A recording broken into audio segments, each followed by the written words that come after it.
So there's an exercise in jazz which is really well known, which is called the Perpetual scale exercise. And what this means is that we take a very simple chord progression, for instance D7 alt going into G major 7. You can take the scales, in this case D altered and G Ionian straight major.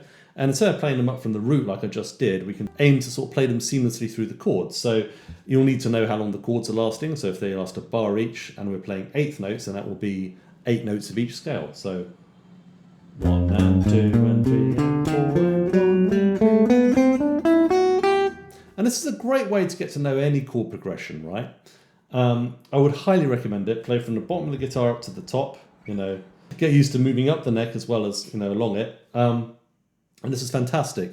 But what I would say is that there's a problem with these 7-note chord scales that we use, which is that they tend to go out of step with the beat, because there's only 7 notes, and in a 4/4 bar we have 4 beats, and if we're playing eighth notes, maybe 8 eighth notes. So because of that, you end up kind of slipping out of step. So 1 and 2 and 3 and 4 and 1. Well, that's on the 9th from the first beat, right? So, you could play in 7, I guess. Da, ba, ba, ba, ba, ba, ba, ba, ba, ba, da, da, ba, and everything works out very nicely. Or if we're playing in 4, what we could do is we could use some of those Barry Harris added note rules. And I think the combination of Barry Harris added note rules and this kind of perpetual scale exercise is actually really powerful for coming out with cool lines over changes. So I'm going to give you a simple example. We're going to use a major 251, C major 251, D minor 7, and then we've done tritone substitute that G7 for a D flat 13 or something of that nature, and a C major of some kind. Whatever your favourite flavour is, I don't really care. Because we're only going to really feature one note from that major. And in Barry Harris land, we tend to view the D minor 7 as belonging to the G dominant scale. So we're going to actually move from G dominance to D flat dominance, and then a couple of notes maybe from the Ionian. So that kind of thing. I'm doing the Barry Harris thing there of playing from 1 to 7. 1, 2, 3, 4, 5, 6, 7. 1, 2, 3, 4, 5, 6, 7. 1, 2, 3, 4, 5, 6, 7. Which again gives you a clear outline of the chord, leading it smoothly through.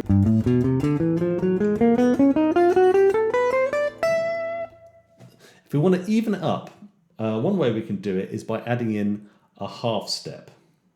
And then we turn it from being 7 notes into 8 notes, which regularizes it a lot. And then our chord tones will tend to be on the same beat each time. So the usual place for a dominant is to add it in between the root and the flat 7. So if we're ascending, 1, 2, 3, 4, 1. And you notice we go back to the root on beat 1. If I descend, which is more common in bebop, 1, 2, 3, 4, 1, okay? And then if I do that for the D flat 7 as well, 1, 2, and 3, and 4, and 1, you can see that it's the same. Okay? So if we start on the 3rd, an interesting thing happens. 1 and 2 and 3 and 4 and 1. We start and end on the 3rd, and that 3rd becomes the flat 7 of D flat 7. And if you know about tritone subs, this is one of the basic facts about them, right? The 3rd and the 7ths, those notes are common to both chords and they flip over their roles. So the B is a 3rd, for instance, in G7, and then in D flat 7 it becomes the 7th. Because of that, we can very smoothly move between the 2 different scales. By the way, this Barry Harris rule only really applies if we start on the beats and on one of the odd numbered notes or chord tones of the dominant chord, right? If we were doing it from one of the non-chord tones or off the beat, the rules would be different. So I'm just going to keep it simple for this lesson. But if you're interested, and of course there's more complicated versions of the Barry Harris added note rules, which I would encourage you to check out. But I think starting with this is good. Okay, so let's start from the 3rd. 1 and 2 and 3 and 4 and... There we go. 1 and 2 and 3 and 4 and then the 7th of the next chord, the D flat 7. So, or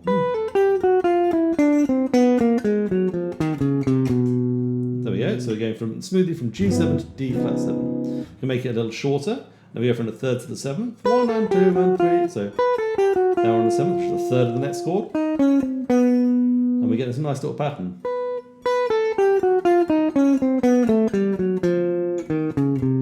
That's cool, isn't it? Okay, and then we can just resolve that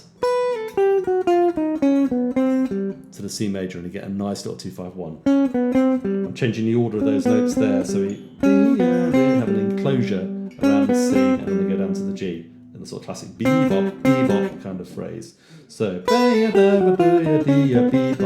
That's cool, I think.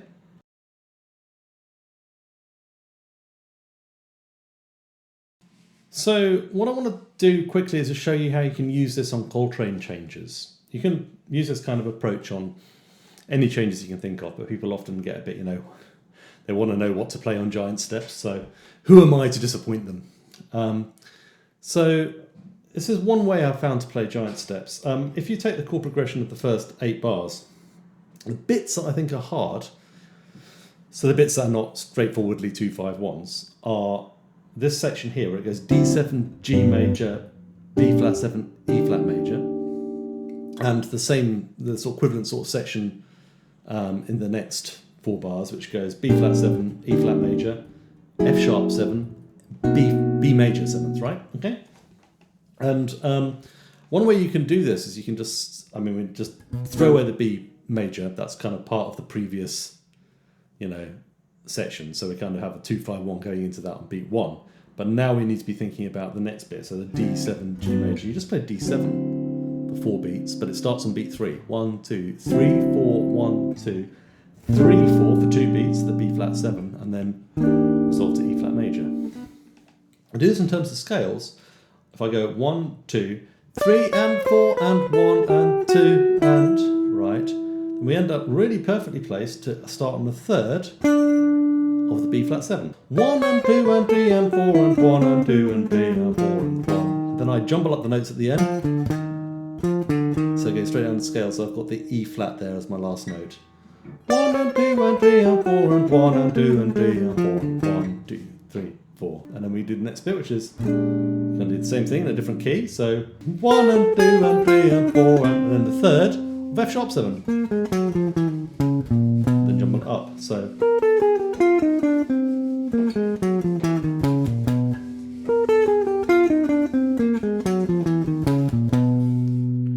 okay. So if I put the whole thing together.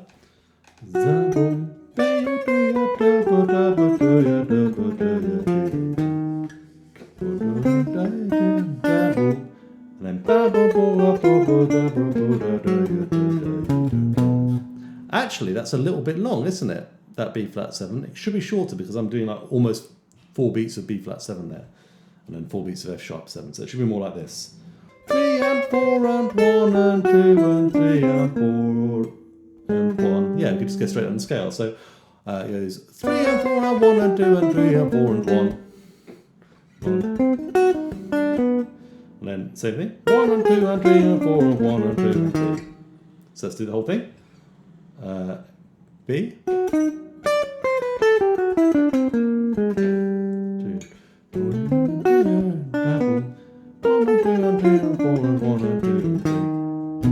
So, having done that, as with the tritone sub, we can then put in all of our dominant language. You have dominant language, right? If not, maybe watch this video next. Okay, here we go. So stuff like this.